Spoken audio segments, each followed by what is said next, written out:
So you just spawn into your exploration world. You walk out of spawn and decide, let me go and explore. That, my friend, is the wrong plan. So here are the steps and tips you need. This timeline is going to help you keep track of every step. Let's start. Our goal is to get to full iron armor, tools and weapons. To do that, we first need a workbench. To get a workbench, we need resources.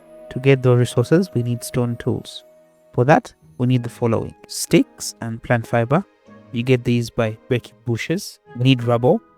You get this by picking it up or breaking these specific rubble blocks. Do not confuse them for stone. These are rubble blocks. Aim at least for a stack for each. And once you have a pickaxe and hatchet, cut down a couple trees and break at least a stack of stones. You're going to need it. The game is quite resource heavy, so the more the better. So go ahead and craft your workbench.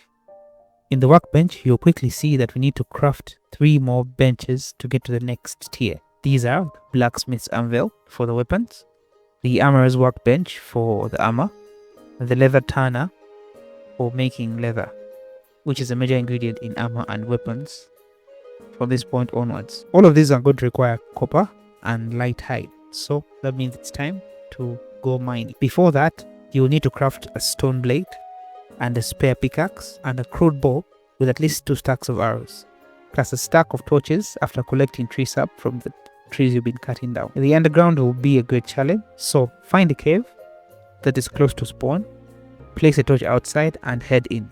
The torches will help you keep track of where you have been. Aim to keep caving in the shallow depths of the cave. Don't go too deep, as you will find lots of copper in this area. Kill as many rats as you can find. They dropped light hide, which is going to be essential just down the line. Mine at least 3 stacks of copper and collect at least 20 hides. Once you have acquired these, return to your spawn point and craft the benches that are required. For your second trip to the caves, the aim should be to obtain iron mainly, so you will be able to go deeper in the caves, even reaching the volcanic places. Aim for 4 stacks of iron to collect as much as you can, and collect as much hide from the rats as you go on and kill them. You're also going to face a couple of goblins and skeletons. Kill them because you're going to need to acquire linen scraps, which are also important for crafting anything that is made of iron. Once you have enough, return to spawn, smelt your iron, and then craft your tools and upgrade your workbench. Pro tip: have more than 1 furnace, at least have 3, such that you are smelting with as many, 3 times as much, or actually in this case 6 times as much, because there are always 2 slots for smelting at tier 1 for your furnaces. The last thing you'll need is a salvager's workbench, since you're bound to find loads of steel and iron as you go on and adventure in your world.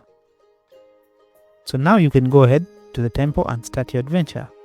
Yes, this strategy is the one that you need to play it all, such that you enjoy the adventuring a lot more and you don't mess up with having lots and lots of inventory. So that's how you should prepare for zone 1. Are there any tips that I've missed? Please drop them down below.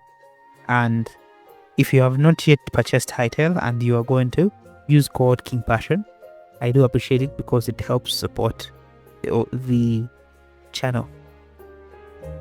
Thanks for watching and thanks for liking. I now shall return to my chambers.